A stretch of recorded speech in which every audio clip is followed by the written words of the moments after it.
¿Qué tal, chicos? ¿Cómo están? Espero se encuentren bien. Vamos a hablar entonces de los sentidos y comenzamos con la visión. Bien.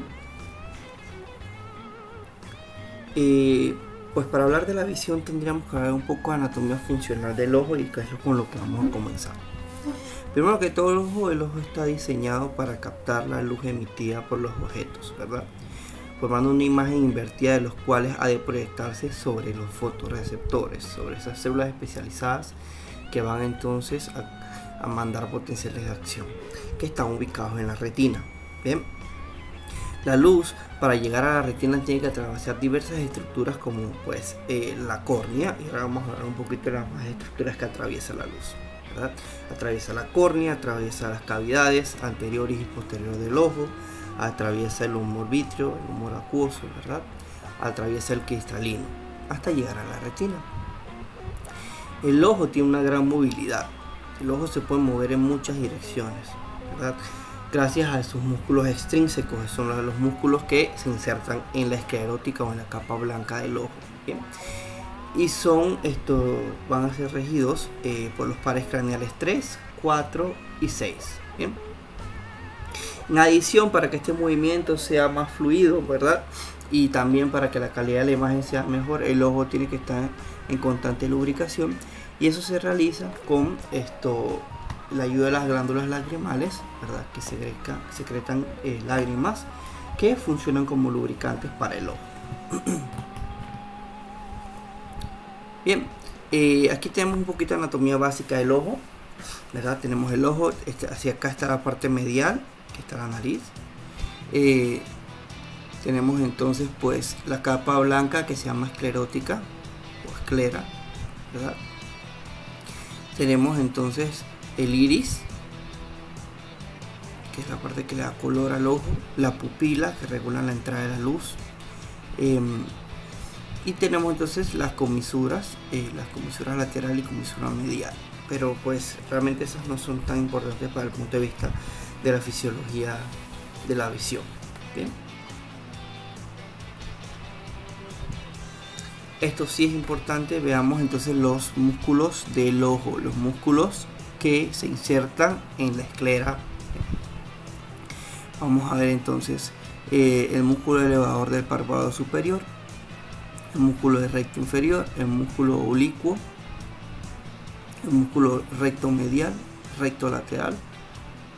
Bien, estos de acá, el músculo elevador del párpado superior, el recto superior, el recto medial, el recto inferior y el oblicuo inferior, están inervados y controlados por el par craneal 3, el nervio oculomotor. En cambio, el músculo oblicuo superior está inervado por el par craneal troclear, y el músculo recto lateral, ¿verdad?, está controlado por el nervio abducen o el par craneal 6. ¿Sí? Esta es otra representación de cómo están insertados esos músculos al ojo, solo que esta es una visión sagital, ¿no? Importante, ¿no? Músculo oblicuo inferior, músculo oblicuo inferior, músculo recto superior, inferior, perdón, músculo recto inferior, músculo recto interno, acá lo vamos a conocer como músculo recto medial. Bien, ok, músculo oblicuo superior, músculo oblicuo superior, músculo elevador del párpado, músculo elevador del párpado. Bien, en el centro pues del ojo vamos a encontrar la córnea, ¿verdad? Y pues en la córnea vamos a encontrar la pupila, que regula la entrada de la luz, ¿verdad? Forma una estructura que se llama iris, que está formada por fibras radiales. Esas fibras radiales son los músculos que dilatan la pupila, ¿verdad? Lo pueden dilatar o la pueden contraer. El proceso de dilatación de la pupila para que entre más luz aquí se conoce como midriasis. Midriasis, los músculos, las fibras radiales se dilatan y permiten la entrada de más luz en condiciones de oscuridad, ¿verdad? En cambio, las fibras circulares, ¿verdad?, van a sufrir un proceso que se llama miosis. La miosis, ¿verdad?, lo que hace es que va a contraer la pupila y va a regular la luz de manera que entre menos luz al ojo. ese proceso se conoce como miosis. ¿Bien? La dilatación se realiza a través del proceso del sistema nervioso simpático, ¿verdad?, por fibras adrenérgicas, y la contracción, en este caso la miosis, es regulada a través del sistema nervioso parasimpáticos, por fibras de inervación colinérgica. ¿Bien? La forma esférica del ojo, ¿verdad?, esto se mantiene gracias a la presión en el humor acuoso que se ejerce de una membrana resistente, que es la esclerótica. ¿Qué quiere decir? Que las cavidades del ojo están llenas de humor vítreo y humor acuoso. En mayor proporción el humor acuoso ejerce una presión sobre la esclerótica, pues, y ayuda a que mantenga esa forma esférica. ¿Bien? Y es lo que se conoce como presión intraocular, ¿sí? Se puede medir la presión intraocular del ojo. Los músculos ciliares, ¿qué son? Pues ahora que vemos anatomía del ojo, nosotros tenemos una estructura justo por detrás de aquí, justo por detrás del iris, una estructura que se llama lente o cristalino. Aquí no se ve, pero aquí debe estar el lente y cristalino, ¿verdad?, que es la que nos ayuda a enfocar los objetos. Bien, el cristalino es una estructura proteica, está hecha de proteínas, ¿verdad? Se encuentra entre el humor acuoso hacia afuera y entre el humor vítreo. Bien, ok, y está suspendido por unos músculos llamados músculos ciliares. Estos músculos ciliares nos ayudan a enfocar de una manera importante, y en general, pues cuando estos músculos se contraen, ¿verdad?, el cristalino se alarga, aquí lo vemos, y cuando esos músculos ciliares se relajan, regresa a su posición un poco más redonda. Bien, okay.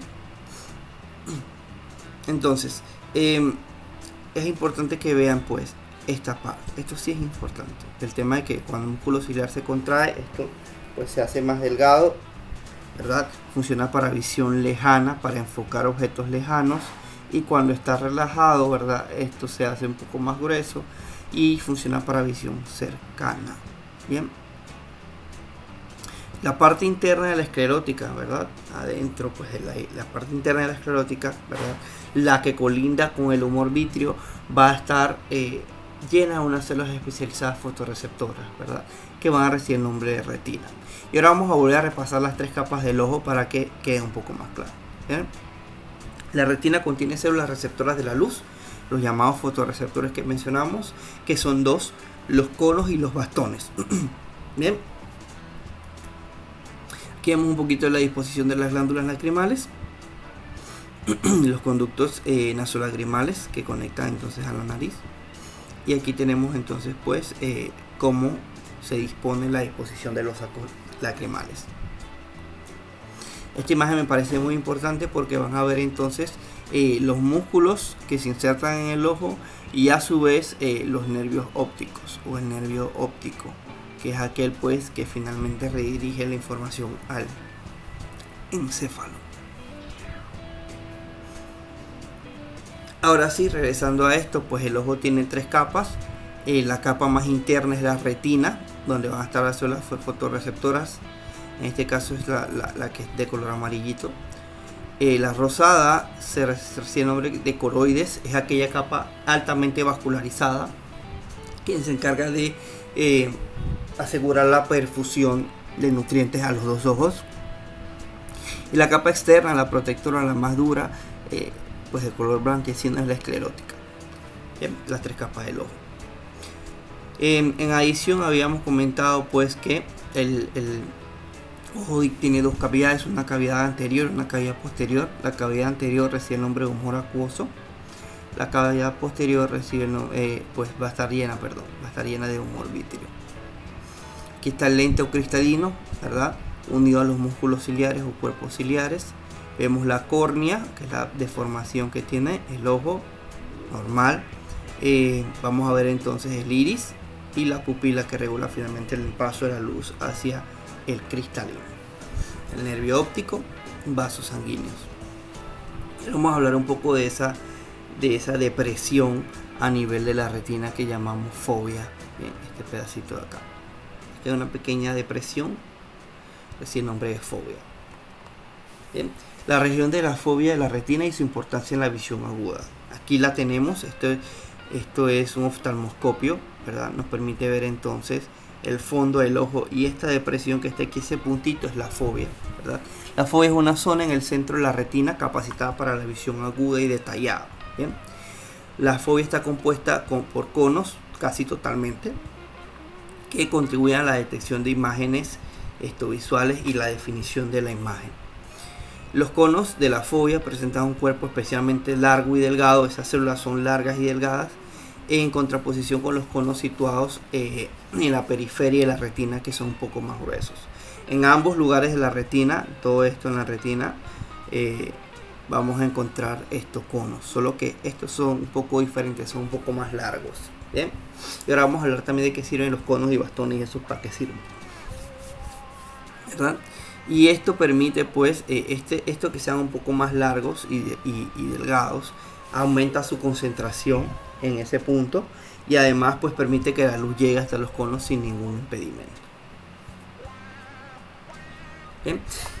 Ahora sí hablaremos un poco de conos y bastones. Ya hablamos de la importancia de la fóvea en el tema de que forma imágenes más nítidas, claro, porque debido a su alta concentración de fotorreceptores allí.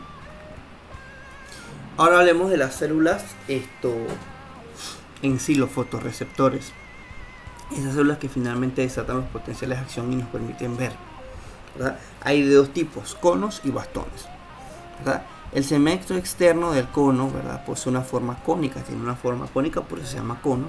En general los bastones son un poco más estrechos y largos.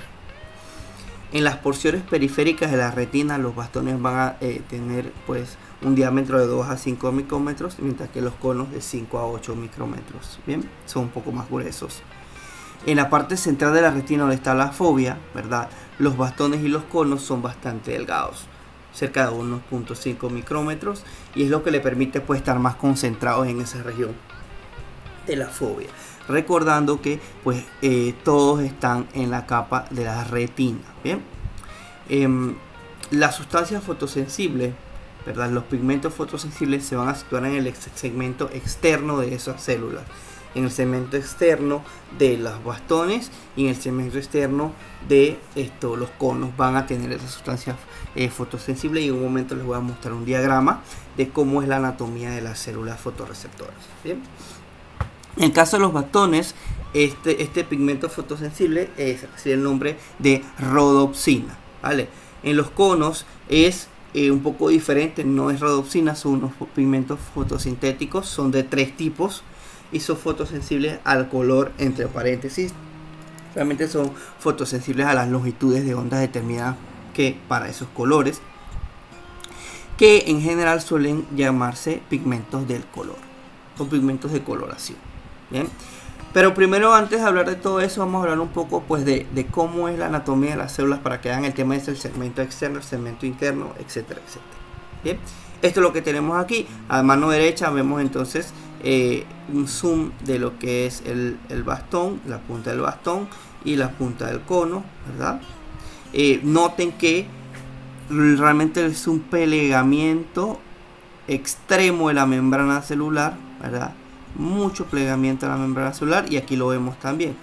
Es la membrana celular extremadamente plegada, y eso es importante para su función. Pues vamos a tener 4 partes en una célula fotosensible de manera general. El segmento externo es aquel pues el que tiene mayor plegamiento, ¿verdad? Y es aquel donde se va a alojar el pigmento fotosintético. Si es un bastón, ¿verdad?, va a tener rodopsina en esta sección, y si es un cono puede tener uno de los 3 pigmentos que codifican para el color. Bien,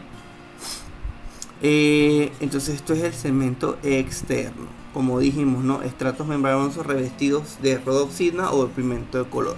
Rodopsina para bastones y pigmentos de color para conos.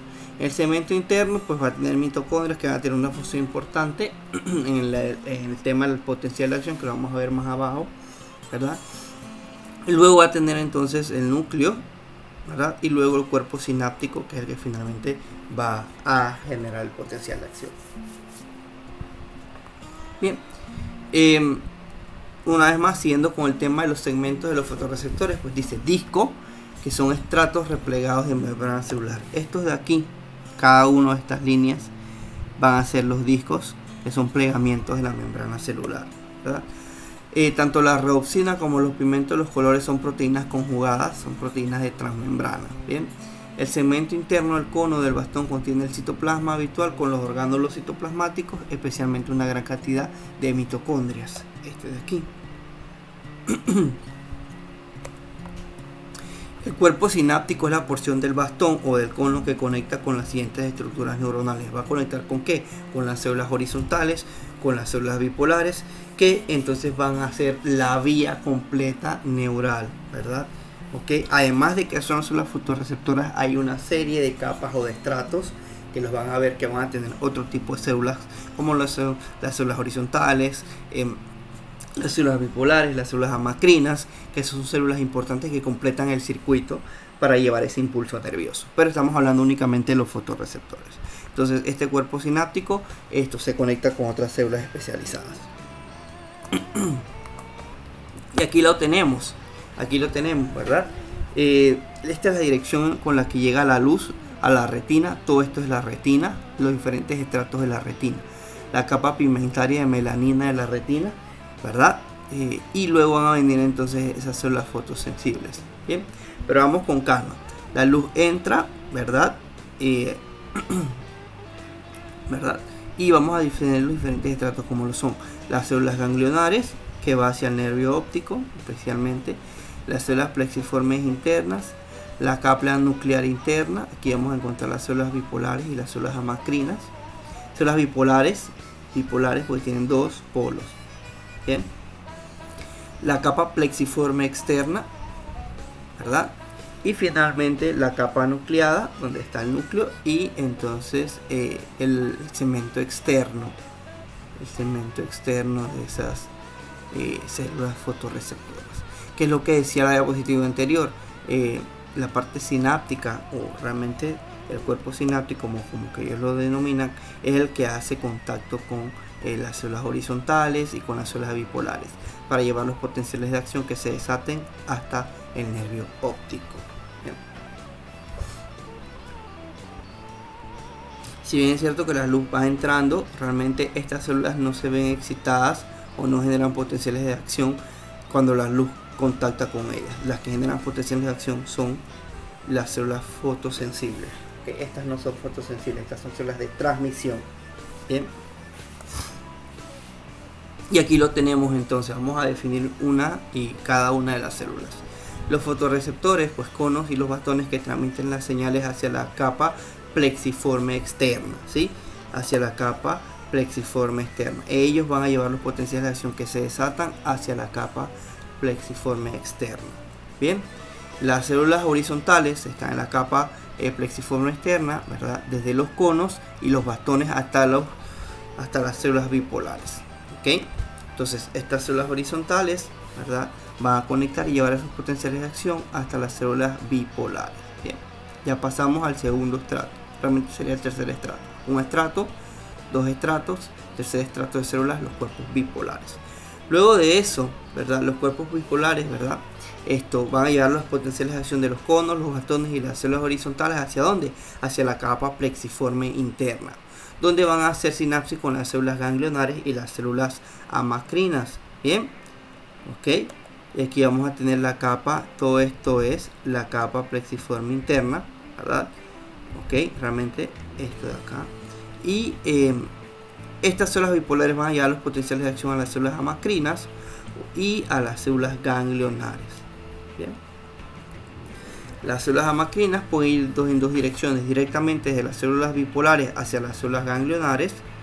Ok, llevan células bipolares a las células ganglionares, llevando la información a las células amacrinas, o en su defecto, ¿verdad?, horizontalmente, ¿verdad? Pueden llevar el potencial horizontalmente en el seno de la capa plexiforme, desde axones de células bipolares hasta las dendritas de células ganglionares o a otras células amacrinas. Entonces los potenciales de acción a las células amacrinas pueden ir también de forma horizontal, ¿verdad?, o de vía lateral, de célula amacrina a célula amacrina.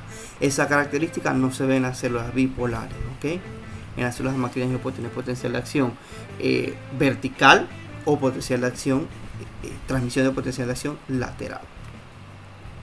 Finalmente, las células ganglionares son las que van a llevar el potencial de acción hacia el nervio óptico.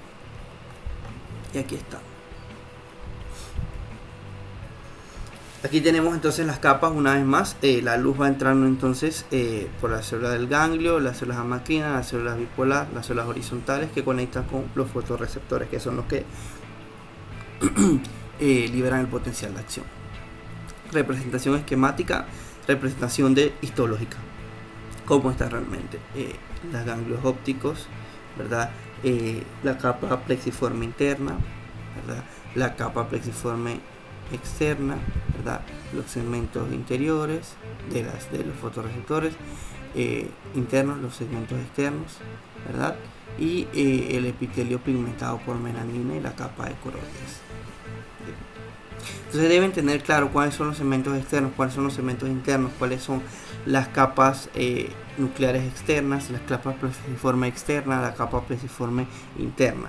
Eso lo pueden hacer con este diagrama o con los diagramas que hemos mostrado aquí. Acá tenemos otra representación muy buena de cómo es la histología del ojo. Una vez más, la luz va entrando en esta dirección. Todo esto es la capa de la retina, donde van a estar los conos y los bastones. Aquí está la capa de coroides altamente vascularizada. Aquí está la parte blanca, que es la esclerótica, ¿verdad? Están las células amacrinas, las células horizontales, las células bipolares, ¿verdad? Y aquí vamos a tener entonces los conos y los bastones. No se aprecian bien. Muy difícil verlo a ese enfoque, a ese poder de magnificación, pero lo que yo quería que vieran es la disposición de las capas, más que todo la disposición de las capas. Ahora, la capa pigmentaria de la retina, ¿verdad? Como les dije, tiene el pigmento negro de aquí, la capa esta de aquí, ¿bien? Ok, no los pigmentos fotosintéticos que hay dentro de los fotorreceptores, no. En la misma capa, ¿verdad? Vamos a encontrar un pigmento, ¿verdad? En la retina vamos a encontrar un pigmento que se llama melanina, ¿bien? Que es importante porque impide que los rayos de luz reboten por todo el ojo. Eso es importante, ¿bien? Sin esa melanina, los rayos se reflejarían en todas las direcciones dentro del globo ocular y generarían una iluminación difusa, por lo cual formaríamos una imagen borrosa, ¿bien? Así que eso es importante que lo tengan claro. La retina humana es sensible a longitudes de onda que van desde los 400 nanómetros de color violeta hasta los 650-700 nanómetros que codifican para el color rojo, ¿bien? Recuerden que la luz viaja en ondas, son paquetes de luz, los fotones viajan en ondas, en forma de ondas. Bien, longitudes inferiores a los 400 nanómetros pues no lo podemos ver y se conoce como el espectro ultravioleta, y los superiores a los 700 esto se conoce como el infrarrojo y no son visibles para nosotros los hombres y mujeres, por si acaso. Bien, ahora los conos y los bastones ya hablamos un poco de sus pigmentos, ya hablamos un poco de su forma, ya hablamos un poco de su segmento externo, su segmento interno, su cuerpo sináptico, excelente. Pero no hemos profundizado un poco más en ello y lo vamos a hacer. Los conos funcionan para visión discriminativa de los colores con luz brillante, ¿sí? Los conos son para la visión a color. Los bastones discriminan más que todo blanco y negro y nos ayuda entonces en la percepción de la profundidad y también la visión durante la oscuridad. Bien, como habíamos mencionado, en ambos los segmentos externos de tanto bastones como conos van a tener los pigmentos visuales. En caso de los bastones va a ser la rodopsina, en caso de los conos puede ser uno de los 3 pigmentos fotosintéticos para los colores. Bien, que vamos a estar entrando en eso un par de diapositivas. Ahora vamos a hablar entonces finalmente cómo es el mecanismo de traducción de señales, ¿verdad? Cómo la luz genera potenciales de acción. Bien.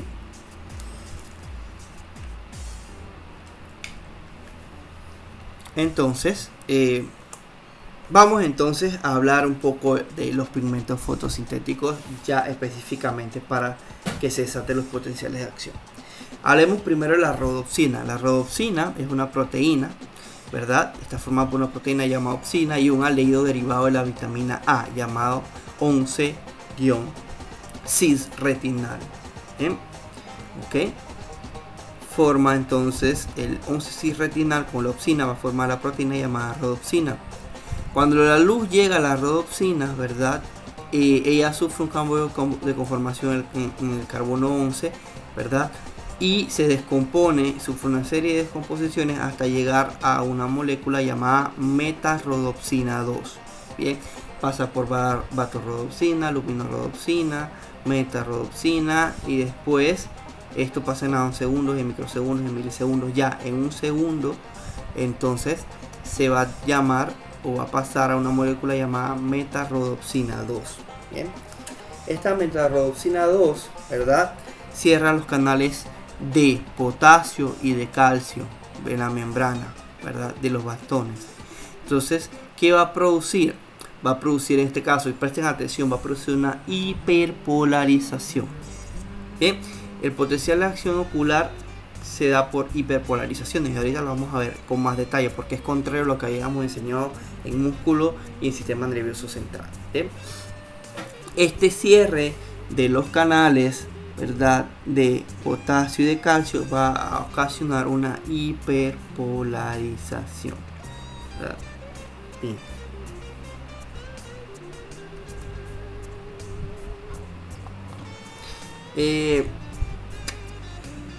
Los conos no tienen rodopsina, tienen 3 pigmentos, ¿verdad? Los conos por su parte tienen 3 pigmentos diferentes, ¿verdad? Esto con diferentes opsinas. ¿Bien?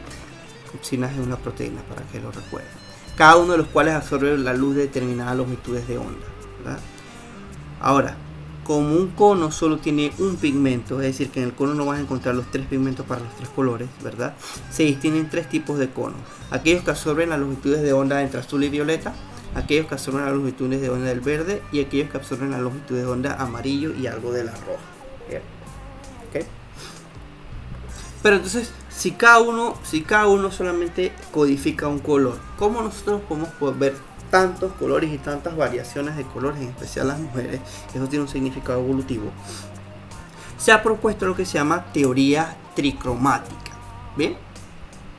Que aunque cada fotorreceptor específico, especialmente cada cono, tiene solamente un tipo de pigmento, ¿verdad?, la percepción de los diferentes colores, ¿verdad?, o la percepción de un color determinado es resultado de la mezcla, ¿verdad?, aditiva de los colores complementarios, ¿verdad? Básicamente el ojo lo que hace, o esas células cónicas o los conos lo que hacen es, si bien es cierto que cada uno tiene un pigmento, el color que usted está viendo, el color rojo, el color verde pastel que usted está viendo, básicamente es la combinación de esos 3 conos, ¿verdad?, dando la suma aditiva para esos colores. Es como para cuando compras las tintas de impresora, que te viene el típico color amarillo, el típico color magenta y el típico color, me parece que es amarillo, cian y magenta. Ya, con eso tienes entonces todos los colores, pues pasa de una forma similar en el ojo. Eso se conoce como teoría tricromática. ¿Bien?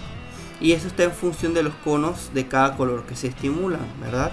Ejemplo, probablemente para ver rojo, los que más se estimulan son los que absorben la longitud de onda de color rojo. Bien, pero para ver pues un color más moradito, un color magenta, entonces se te van a activar estos de aquí, los que absorben azul y violeta. Entonces puedo formar diferentes colores, puedo perfilar diferentes colores a partir de solamente 3 pigmentos fotosintéticos. ¿Cómo es el ciclo visual de la rodopsina? Bien, y la excitación de los bastones. Recuerden que la rodopsina está en los bastones. Recuerden que la rodopsina pasa a ser metarodopsina 2 y que entonces realiza el bloqueo de los canales de calcio y de potasio, provocando una hiperpolarización.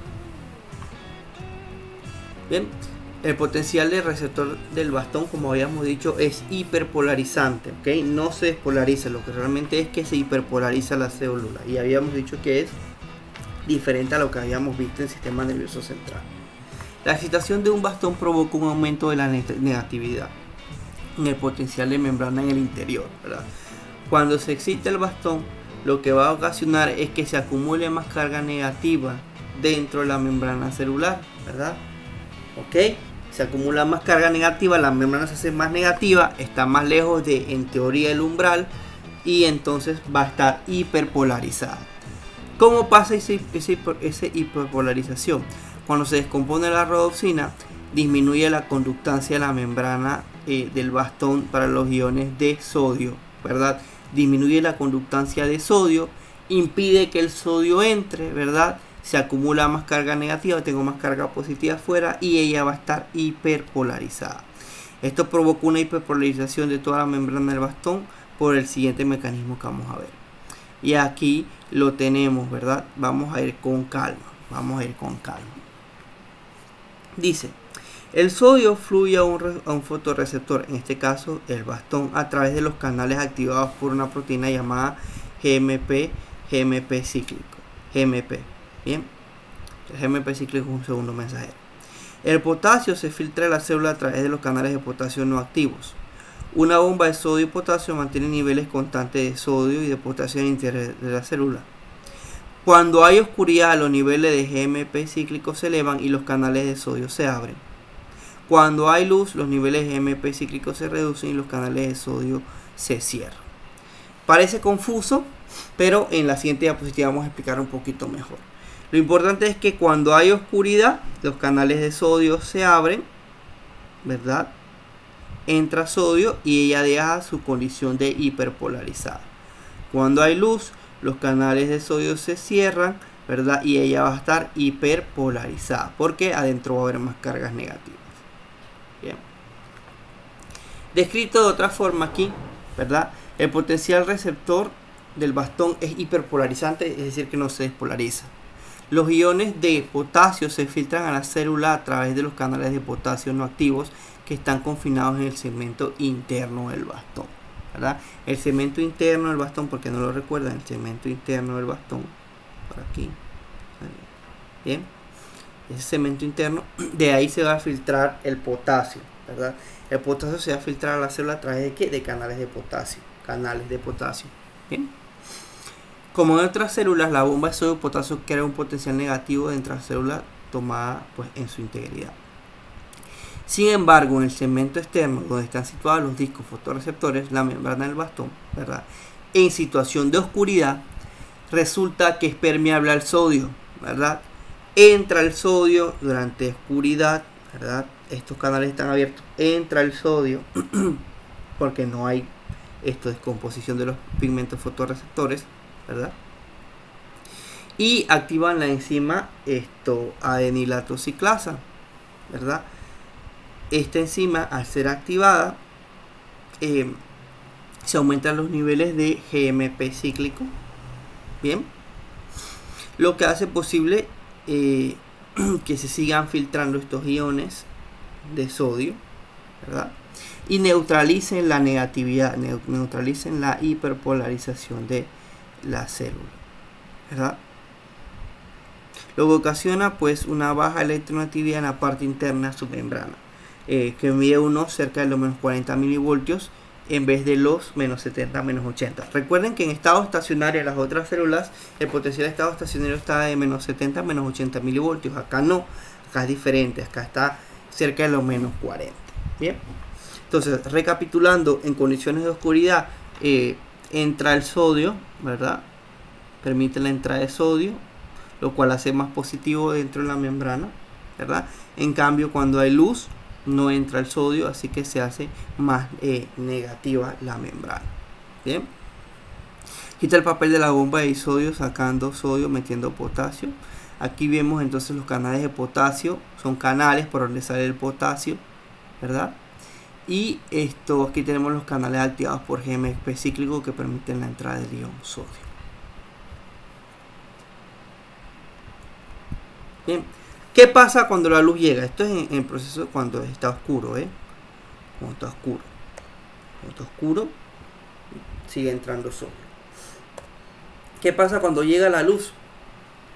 Cuando llega la luz, la conductancia del sodio se disminuye, ¿verdad? Deja de entrar sodio. ¿Cómo? Bien, primero la luz es absorbida por la rodopsina, lo que provoca la fotoactivación de los electrones en la parte de la retina. La rodopsina activada estimula una proteína G llamada transducina. Bien, la descomposición de la rodopsina gracias a la luz activa la transducina, ¿verdad?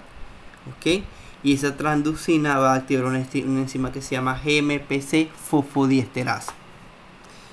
¿Qué va a pasar con la GMP fosfodiesterasa? ¿Verdad? La GMP fosfodiesterasa, bien, va a agarrar el GMP cíclico y lo va a transformar en 5' GMP cíclico, ¿verdad? Entonces se acumula 5' GMP, disminuye GMP cíclico porque esta enzima desplaza el equilibrio a la formación de 5 GMP. ¿Qué va a pasar? Hay menos GMP cíclico y en la ausencia de la GMP cíclico no va a funcionar el canal de sodio, ¿verdad? Se van a inactivar los canales de sodio porque esos canales son activos gracias a la presencia de GMP cíclico. Como GMP cíclico está disminuido, estos canales se inactivan y entonces disminuye la entrada de sodio a esas células. Bien, y es lo que hemos visto aquí. Bien, cuando hay luz va a disminuir la cantidad de GMP cíclico. Estos canales que son activados por GMP cíclico ya no lo van a estar y entonces el flujo de sodio va a estar disminuido. Bien, entonces, ¿qué va a pasar? Una vez que el sodio va a dejar de entrar, no significa que la bomba de sodio y potasio va a dejar de trabajar, ¿verdad? Entonces, ¿qué va a pasar? La bomba de sodio y potasio sigue bombeando el sodio hacia afuera, ¿verdad? ¿Ok?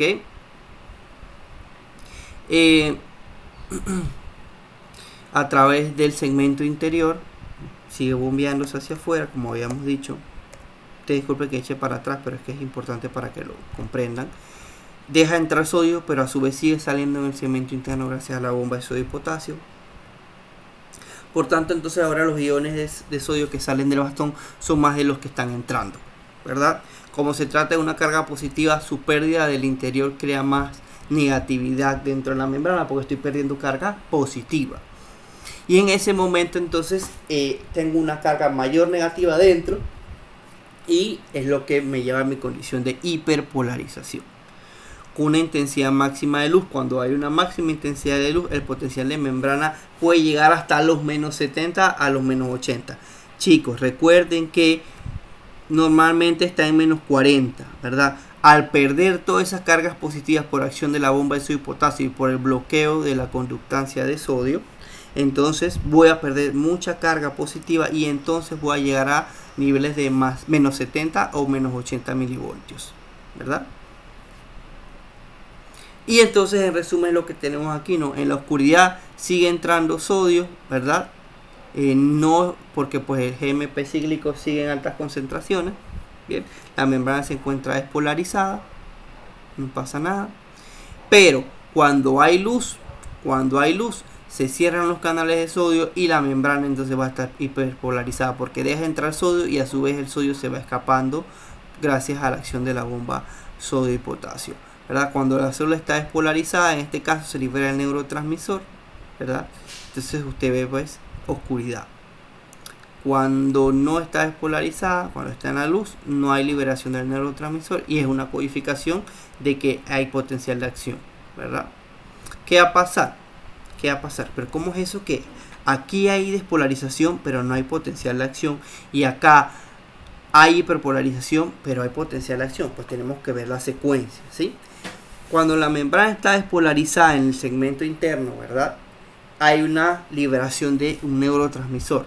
Pero ese neurotransmisor en la porción sináptica, en el cuerpo sináptico, recuerdan el cuerpo sináptico este de aquí, esa liberación de ese neurotransmisor, ¿verdad? Es un neurotransmisor inhibitorio, ¿verdad? Es un neurotransmisor inhibitorio. ¿Qué va a ocasionar? Que la célula bipolar se hiperpolarice. Entonces, el fotorreceptor se despolariza, libera el neurotransmisor inhibidor, la célula bipolar se mantiene hiperpolarizada, ¿verdad? Y cuando está hiperpolarizada no hay liberación de neurotransmisor. Entonces aquí esta hiperpolarización de la célula bipolar, que no es el receptor, que no es el fotorreceptor, no se me confundan, entonces no ocasiona potencial de acción. Entonces yo lo puedo resumir a que la despolarización de la membrana celular de la parte externa del fotorreceptor me inhibe la neurotransmisión, ¿verdad?, de la célula bipolar en la oscuridad. En la luz pasa lo contrario. Una vez se cierran los canales de sodio, ¿verdad?, deja entrar sodio, sigue saliendo sodio, la membrana se hiperpolariza, ¿verdad? No hay liberación del neurotransmisor, no se da la sinapsis inhibitoria, y como no se da la sinapsis inhibitoria, esta célula sí está despolarizada, y como la neurona bipolar sí está despolarizada, sí se genera potencial de acción. Entonces este diagrama es muy importante para que entiendan por qué una despolarización en la oscuridad no me da potenciales de acción a nivel del ganglio para que se lleven información, y en la luz, aunque esté hiperpolarizada, ¿verdad?, la membrana celular del fotorreceptor sí se genera potencial de acción a lo largo de la vida. Bien. Y con esto, chicos, entonces acabamos visión. Es el sentido un poco más complejo. Revisen sus dos libros y pues vamos a hablar más adelante de esto, los demás sentidos, que son audición, gusto y olfato, porque mecanorrecepción ya lo vimos.